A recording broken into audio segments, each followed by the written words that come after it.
Having trouble losing weight? Can't commit to that diet you're on? Don't know which methods work the best? Hi, my name is Devin, and today I'll be talking to you about the effects of vitamin D and calorie consumption on aging and health. As you can see from this chart, the elder population is growing exponentially. We already have an issue in the US with people being overweight and inactive, all while the number of elderly are starting to outnumber the younger people. As people age, we know bodily systems stop performing as well as they used to, and typically we see a natural gain in weight. But this could be an issue in the US. Most people eat too much food, gain an unhealthy amount of weight, are inactive, and all of these things are impacting their health in a negative way. This can lead to developing issues like insulin impairments and low vitamin D levels and deficiencies, which may lead to future health complications. We cannot have this growing population remain unhealthy as time moves forward. But don't worry though. Calorie restriction and vitamin D are both important factors to consider for healthy aging, losing weight, and to help reduce risk factors for diseases and illnesses. In a study conducted by Edward Weiss and colleagues in 2006, looked at improving insulin action and glucose tolerance by a calorie-restricted diet. This means participants will reduce their daily calorie intake by some degree from whatever their normal daily calorie intake was. In this study, for example, it was 500 to 600 kilocalories. 48 sedentary women aged 50 to 60 that were considered overweight by their BMI and had some kind of insulin deficiency participated in this study and used a calorie-restricted diet for 1 year and found that insulin action improved, insulin sensitivity improved, and saw a decrease in abdominal fat and overall body weight. Also, in a study conducted by Manios and colleagues in 2008, looked at associations between vitamin D and physical activity in adults.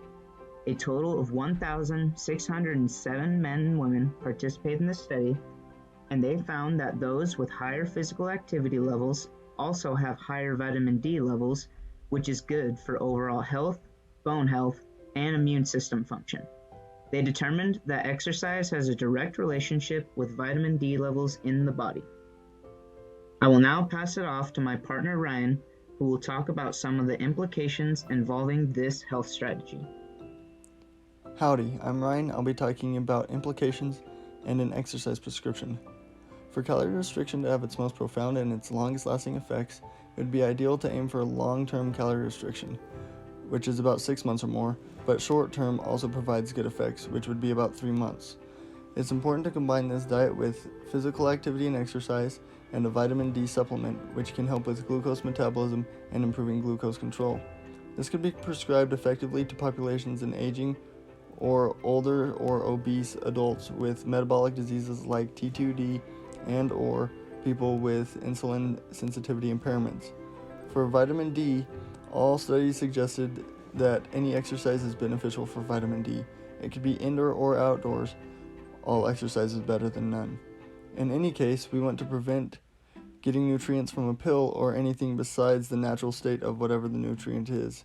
It's easier to get vitamin D during summertime since it is warmer and much nicer outside, so people tend to go outside more often.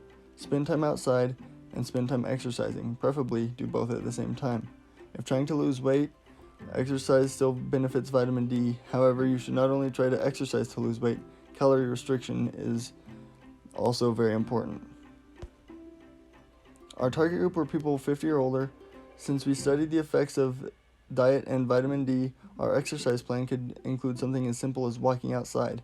This is because cardio exercise is good for losing weight, and since it is an older population, the average person of this age would not be able to do things like sprints or high-intensity cardio exercise. Also, walking would be good for vitamin D since they could easily just walk outside. Another activity that they could do would be to swim.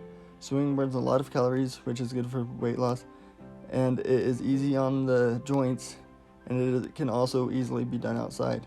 Like stated in the previous slide, a very important part of losing weight and exercise is including a proper diet. Calorie restriction could be a potential diet to help people in this demographic.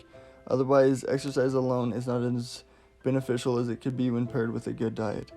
Vitamin D paired with a proper diet is most beneficial with exercise when performed outside. Moral of the story, get out there and exercise, and you'll stay healthy and stay young.